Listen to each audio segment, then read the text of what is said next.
Bante, sebenarnya Tiratana sebagai pedoman hidup itu apa sih, Bante? Apa yang akan Mhm. terjadi jika kita tidak menjadikan Tiratana sebagai pedoman hidup? Silakan dijelaskan, Bante. Ya, jadi mungkin ya hari ini Bante sedikit sharing tentang Tiratana atau kalau bahasa Sanskertanya Triratna ya. Jadi kalau Tiratana itu bahasa Palinya. Jadi artinya Tiratana ataupun Triratna itu artinya tiga mustika atau tiga permata. Ya, jadi artinya berarti sesuatu atau tiga hal yang sangat berharga, eee, sangat bermanfaat ya. Ya jadi, mungkin Bante akan coba sedikit sesuaikan ya dengan topik pada tema dari, eee, hari ini yaitu healthy healthy life hacks ya. Ya jadi, sebelum Bante mulai masuk ke Tiratana, jadi Bante ingin mungkin sedikit membahas dulu tentang, eee, bagaimana kehidupan mental atau kesehatan mental kita yang baik gitu, ya. Jadi kalau misalnya contoh, seharusnya mungkin satu permasalahan, masalah kita itu sebetulnya bisa kita selesaikan itu secara gampang ya, tapi karena di bawah tekanan, karena pikiran kita itu tidak tidak berfungsi dengan semestinya, ya jadi kita jadi bisa mengambil, kesalahan kesalahan keputusan ataupun mungkin, jadi susah ya menyelesaikan suatu masalah gitu. Nah jadi kita di Budi sendiri ini, menganggap bahwasanya Tiratana ini atau Trirana ini adalah sebagai fondasi, sebagai sebuah fondasi untuk kepercayaan kita, untuk tindakan kita, ya, bagaimana kita menghadapi permasalahan-permasalahan di dalam hidup kita ya, sebagai seorang Buddhis. Jadi Tiratana ini terdiri dari 3. Yang pertama adalah namanya Buddharatana, yang kedua adalah Dhammaratana, Sanggaratana. Jadi Buddharatana ini adalah permata Buddha. Ya bisa dikatakan ketika mungkin kalau ketika kita wisudi ya, kita wisudi ataupun kita membaca Paitang, kita sering membaca Buddhang saranang gacchami, Dhammang saranang gacchami, Sanghang saranang gacchami. Itu artinya adalah saya berlindung kepada Buddha, saya berlindung kepada Dhamma, saya berlindung kepada Sangha. Ya, jadi hari ini Bante ingin membahas lebih mungkin sedikit detail ya tentang apa-apa saja eee, artinya dari misalnya Buddharatana ini, Dhammaratana, dan Sanggaratana. Yang pertama itu adalah Buddharatana. Jadi kalau Buddharatana ini adalah permata Buddha, ataupun kita pelindungan kepada Buddha atau permata Buddha. Jadi sebagai umat Buddha itu mungkin banyak yang memiliki pandangan salah juga ya tentang Buddha ini. Banyak orang mungkin, berpikir bahwasanya, oh ketika ada masalah kita berdoa pada Buddha, memohon, supaya misalnya masalah kita terselesaikan, memohon supaya keadaan menjadi lebih baik, ataupun ketika kita mempunyai mungkin sesuatu yang kita inginkan itu, kita meminta kepada Buddha ya. Contohnya misalnya ketika kita, oh misalnya ingin sesuatu, oh ya sudah saya pergi ke vihara lah, saya berdana, saya saya, eee, sembahyang ya istilahnya kepada Buddha, semoga Buddha bisa mengabulkan permintaan saya ini. Kan banyak orang prakteknya kan seperti itu. Tapi sebenarnya itu tidak bermanfaat sama sekali tidak bermanfaat. Karena agama Buddha yang sebenarnya itu, Buddha itu sebetulnya pada saat ini sudah tidak ada di mana-mana pun. Ya, tidak ada di alam manapun. Jadi Buddha itu sudah parinibbana, Buddha itu sudah selesai, Buddha itu sudah mencapai nibbana atau Buddha sudah tidak terlahir lagi, ya. Jadi Buddha itu sudah tidak ada. Jadi kalau misalnya seandainya kita memohon kepada Buddha itu, ya Buddha juga tidak akan bisa mendengar gitu, tidak akan bisa mengabulkan permohonan kita. Ya, jadi di sini Buddha Ratana ini artinya sebetulnya adalah kita belajar, belajar pada sifat Buddha, belajar pada sifat Buddha.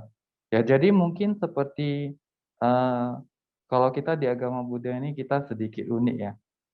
Jadi kalau misalnya Buddha itu sendiri itu bukan seseorang yang spesial sebetulnya, bukan seseorang yang khusus. Buddha itu juga manusia. Ya, jadi sekitar hampir 2.600 tahun yang lalu di India, Buddha itu terakhir hanya sebagai seorang manusia biasa. Nah, cuma perbedaannya apa? Perbedaannya adalah Buddha itu sudah mempunyai namanya parami, ya parami yang sangat besar. Ya, jadi kemungkinan dia itu menjadi Buddha itu sudah 100%. Di agama Buddha itu sendiri, yang ada itu adalah bagaimana kita menolong diri kita sendiri.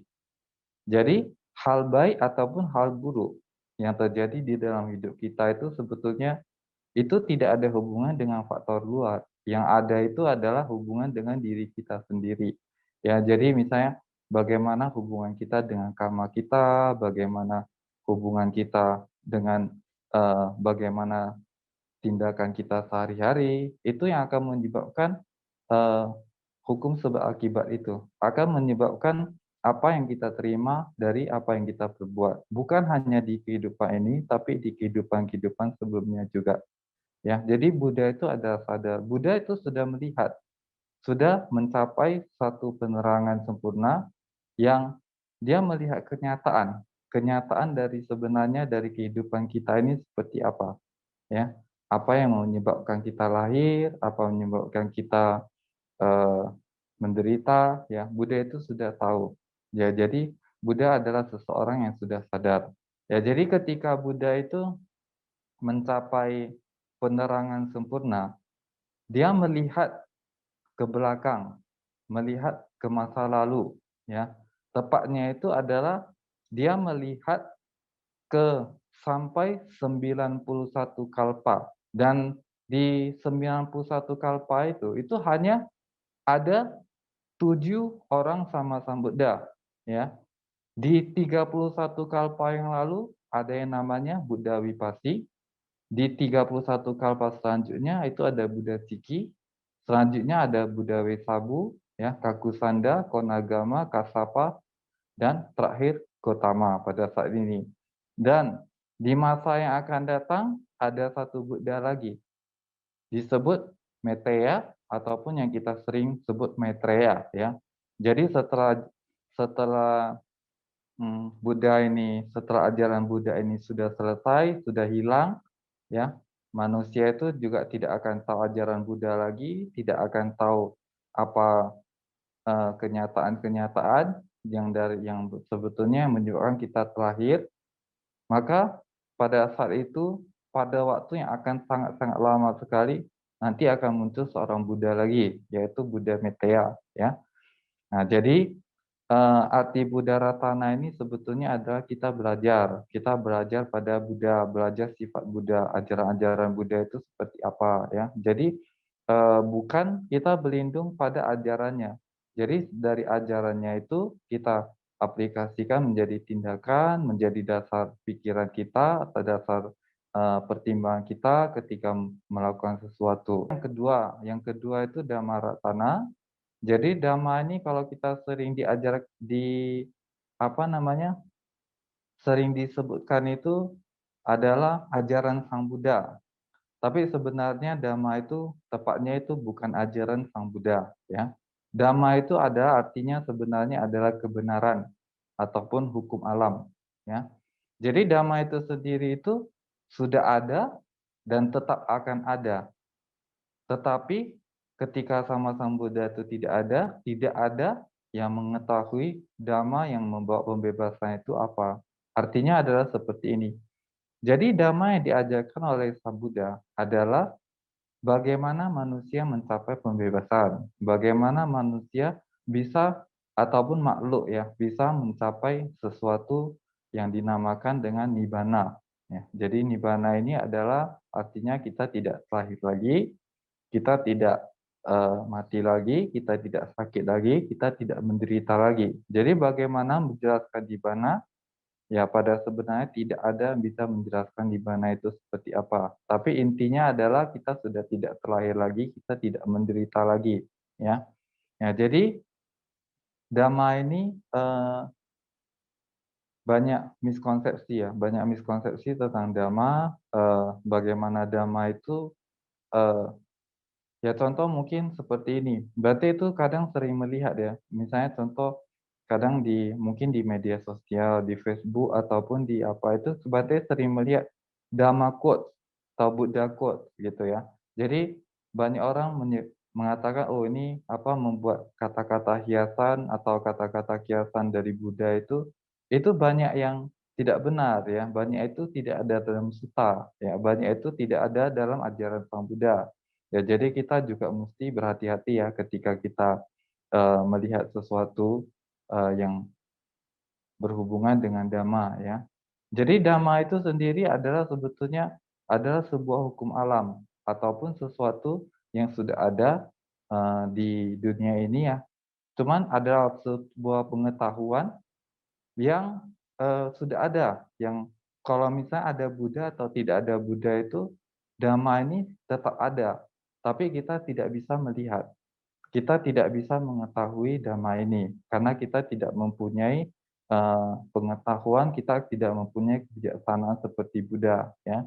Penderitaan dari kehidupan kita itu biasanya kita kaitkan dengan namanya kemelekatan terhadap sesuatu ya, tidak bisa melepas sesuatu. Contoh misalnya seperti ini, ketika kita mempunyai satu barang ataupun ketika kita mempunyai sesuatu yang kita sayangi, misalnya barang yang kita sayang ini menjadi rusak atau hilang, ya, ataupun kita sudah tidak bisa menggunakan lagi, maka itu biasanya akan menyebabkan penderitaan, ya.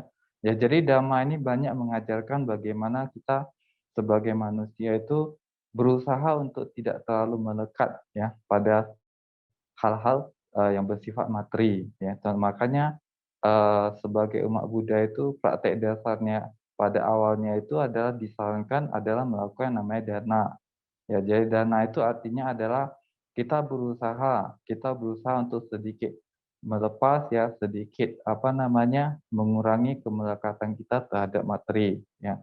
Jadi ya dana ini juga tidak harus berupa uang ya, dana ini banyak ya, bisa dana materi, bisa dana tenaga, bisa juga mungkin ada yang mungkin jago ya, mungkin jago untuk, mungkin ceramah atau jago untuk dhamma talk gitu, ya mungkin bisa menyampaikan dhamma di vihara-vihara, itu juga adalah bentuk dana ya.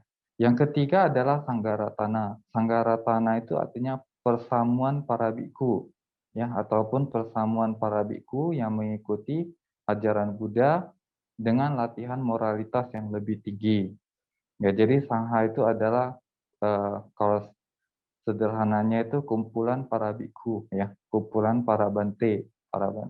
Jadi sangha itu bukan hanya satu, sangha itu adalah semua semua bhikkhu. Bhikkhu itu misalnya ada contoh di Medan pada saat ini ada mungkin sekitar 20-an orang bante, ya jadi disebut dengan sangha, sangha Medan. Ya, jadi, sifat sangha itu sendiri adalah bertindak lurus, baik, benar, dan pantas. Ya, jadi sangha itu pada saat ini karena Sang Buddha itu sudah tidak ada, ya, saat sudah tidak ada di dunia ini, maka sangha ini menjadi perwakilan, menjadi satu, eee, role model ataupun kalyanamita. Kalyanamita adalah teman ya, teman untuk bersharing dhamma, eee bagaimana kita menjalani kehidupan itu secara lebih baik gitu ya. Ya jadi ketika mungkin, ada ada orang mungkin ketika ada masalah, kadang ada pergi ke vihara, cari bante untuk ngobrol-ngobrol ya. Ya mungkin bantenya bisa memberikan sedikit nasihat, sedikit petunjuk lah ya, sedikit petunjuk bagaimana, mengatasi permasalahan seperti dalam kehidupan sehari-hari kita ya. Ya jadi ada juga yang mungkin mempunyai ketertarikan untuk belajar Dhamma lebih dalam, bisa juga ke vihara ya, ketemu Bantinya, ngobrol, tanya gitu ya. Jadi manfaat sangha ini pada saat ini adalah sebagai perwakilan biku, sebagai perwakilan Buddha, murid Buddha ya, untuk menyampaikan ajaran-ajaran yang disampaikan oleh Sang Buddha ya. Bante, tapi saya melihat kadang ada Bante itu kelakuannya seperti ini, kelakuannya seperti itu, ya kan? Kenapa bisa seperti itu? Ya, ini ya mungkin ketika seorang bantenya melakukan sesuatu yang tidak pantas, mungkin seorang biku ya, ya ini kalau biku kok seperti ini, biku kok seperti ini gitu ya. Ya jadi kalau misalnya ketika ketemu seperti itu, jangan menjudge. Yang pertama yang kita lakukan itu jangan menjudge dulu, jangan menjudge karena eh, sangha itu bukan satu biku ya. Jadi mungkin saja kita katakan di setiap putih pasti ada hitam juga. Ya, jadi artinya adalah ketika kita melihat ke satu kenyataan, itu kita bisa melihat apa namanya? eh, dari yang misalnya banyak biku atau banyak bante, ada juga yang kelakuannya tidak pantas seperti itu ya. Ya, jadi ketika kita melihat seperti itu, tindakan kita seperti apa? Ya, kita tidak usah takut, kita tidak usah segan. Ketika kita melihat sesuatu yang dilakukan oleh biku itu atau bantenya itu tidak benar menurut kita boleh bertanya kepada bantenya langsung. Bante, kenapa Bante seperti ini? Kenapa Bante lakukan seperti ini? Gitu. Ya, jadi kita harus langsung ya tanya kepada bantenya, langsung tanya ke bikunya. Jangan tanya kepada orang lain, langsung tanya kepada sangha atau kepada bikunya ya. Ketiga hal ini kalau misalnya kita bisa simpulkan adalah menjadi tiga hal. Yang pertama itu Buddha itu adalah gurunya ya, guru atau sebagai guru besarnya, sebagai satu pedomannya.